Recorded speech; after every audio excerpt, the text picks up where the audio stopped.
在拉斯维加斯 CES 展会的风暴中展示出来。现在坐在回程的深夜大巴上，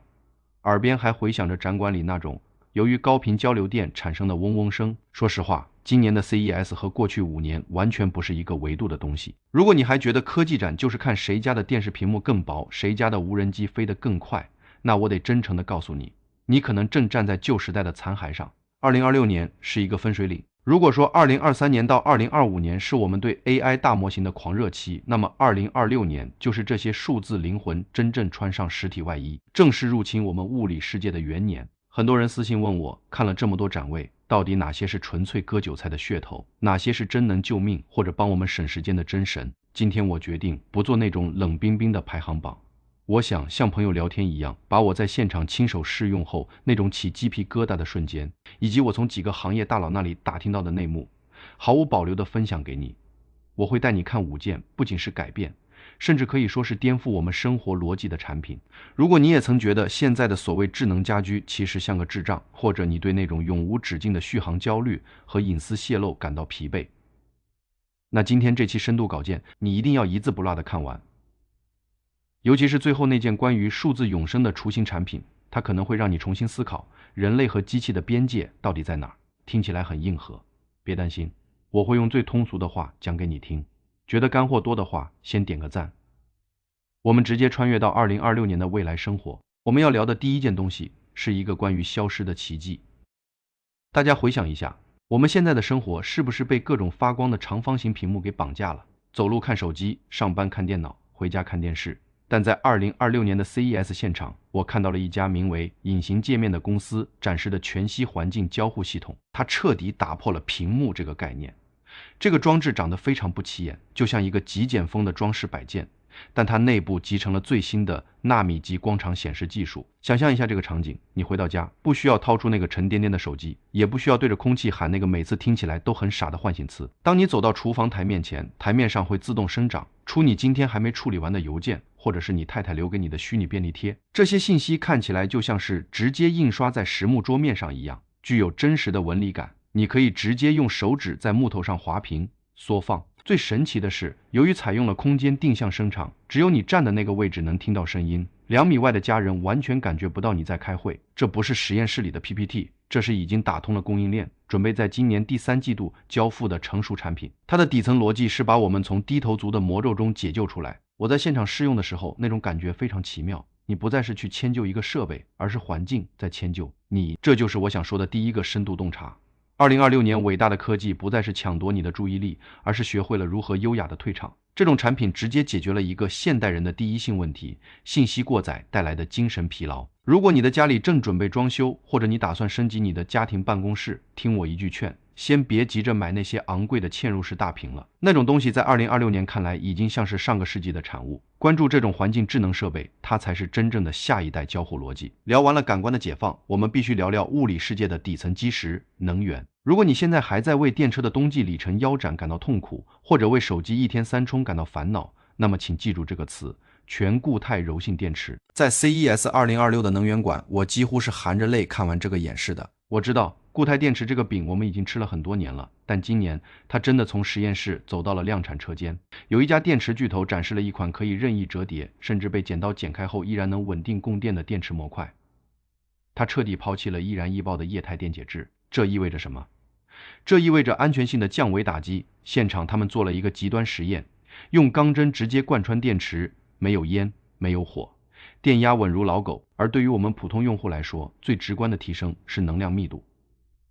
现场那个指甲盖大小的微型电池能驱动一个高频运动追踪器连续工作8个月，应用在电动车上，那就是续航1500公里起步，而且支持极其夸张的瞬时补能。这种补能速度已经不能用充电来形容了，它更像是你往杯子里倒水。我在现场跟他们的首席工程师聊了很久，他透露了一个内部消息，这种电池的成本已经在过去18个月里下降了60%，这意味着明年你就能在20万人民币级别的家用车上看到它。当续航焦虑这个词从人类的字典里消失，整个世界的物流、通勤甚至是城市规划都会重写。如果你是那种出门不带2个充电宝就没有安全感的人，请在评论区打个彻底解脱，让我们看看有多少同类。这不仅仅是技术的进步，这是对人类活动半径的一次巨大解放。接下来的第3件产品，说实话，我试用完之后，在展馆门口的长椅上坐了半小时，心情久久不能平静。它是一个名为生物感知织物的系统，你可以把它理解为一件可以穿在身上的24小时运作的顶级私人医生。在2024、2025年，我们可能还在纠结智能手表测血氧准不准，但2026年的黑科技已经直接进入了分子和内分泌层面。这件看似普通的紧身衣植入了一种特殊的分子识别纤维，它不需要像现在的血糖仪那样刺破你的皮肤，而是通过分析你皮肤表面微量的汗液和代谢物，实时监测你的血糖、皮质醇水平，甚至是你体内的炎症因子。我在现场测试时，屏幕上直接给出了我的实时压力指数，并准确地告诉我，由于我连续熬夜且咖啡因摄入过量，我现在的镁元素和维生素 B 族严重缺乏，建议我立刻补充。这种从数据记录到精准预测的跳跃，才是科技带给普通人最大的温柔。特别是对于家里有老人的朋友，这种技术简直是刚需中的刚需。它能在心血管疾病发作前的数小时甚至数天，通过分析微弱的电生理变化发出预警。这不再是冰冷的数字，这是在为你和你的家人买命。这个产品我建议大家一定要收藏这期内容，因为它背后的公司正在和全球顶尖的保险公司对接。未来这种生物织物可能会像医疗保险一样普及，它标志着人类正式从生病才求医的被动模式，进入了实时自我修复的主动时代。好，聊到这里，我得提醒大家一下，如果你觉得我分享的这些内部故事和趋势判断对你有价值，记得点个关注，因为接下来的最后2件产品才是真正触及灵魂的大杀器，也是我在这次 CES 看到的最具颠覆性的真相。第4件产品，我们来聊聊生产力的终结者。大家还记得那种只会扫地、撞墙，还得你帮他清理毛发的蠢笨机器人吗？在2026年的 CES 上，这种东西已经进了废料桶。今年最震撼我的是一款通用型柔性协作手臂，它不再尝试模仿人类的长相，因为那种恐怖谷效应其实很吓人。它更像是一个可以模块化嵌入你家任何角落的智能机械系统。我在现场亲眼看到它在3分钟内完成了一套极其复杂的厨艺演示，从冰箱里识别出快要过期的食材，精准地避开蔬菜的坏死部分进行切配，然后根据我的口味偏好进行控温烹饪，整个动作流畅的像个在米其林餐厅干了10年的大厨。但最让我脊背发凉的不是他的厨艺，而是他的视觉大模型进化。以前的机器人需要工程师写成千上万行代码告诉他怎么抓杯子，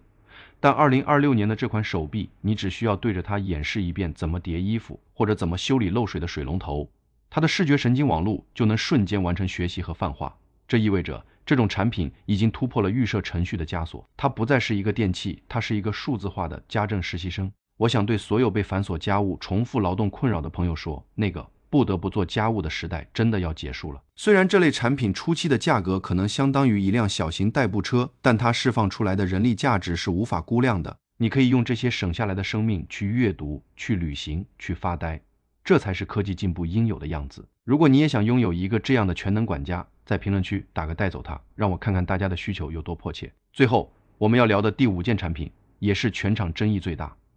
甚至让现场很多社会学家陷入激烈辩论的东西——个人隐私边缘计算核心，外号叫数字护身符。在2026年，当 AI 已经渗透到你的一呼一吸之间，一个极其恐怖的问题摆在了所有人面前：我们还有隐私吗？我们的眼神停留在哪儿？我们的心跳为什么加速？这些极其私密的数据如果都传到大公司的云端，那我们和透明人有什么区别？这个数字护身符就是一个只有火柴盒大小的硬件，它内置了极其恐怖的本地算力。它的核心逻辑是，它会拦截你家里所有智能设备想要上传的数据。它就像是一个守门人，所有的 AI 推演、你的个人习惯偏好、你的知识库，全部在这个不联网的黑匣子里完成。它为你提供极致的便利，比如帮你自动回复老板那些无聊的邮件，帮你安排私人行程。但这些敏感信息永远不会离开这个盒子。它在现场展示了一个功能，当检测到外部摄像头试图采集你的生物特征时，它能发出一种干扰信号，在数字层面为你戴上一张隐身面具。在这个数据就是石油的时代，这款产品其实在做一件极其伟大的事，把数据主权从大公司手里夺回来，还给每一个具体的个人。我认为这才是2026年真正的奢侈品，不是什么名表名包，而是那种我可以享受 AI 的所有红利，但我的灵魂依然归我所有的安全感。聊了这么多，不知道大家有没有发现一个潜台词？2026年的 CES 不再追求那种让全世界惊掉下巴的浮夸的黑科技标签，它变得前所未有的务实。它在关注你如何不再低头，关注你如何不再为电量焦虑，关注你如何更早地发现身体的不适，关注你如何从家务中抽身，以及如何守护你最后的隐私领地。这些产品背后的第一性原理其实非常简单，科技不应该是一个让我们去学习、去迁就的复杂工具。它应该像空气一样无处不在，却又无感透明。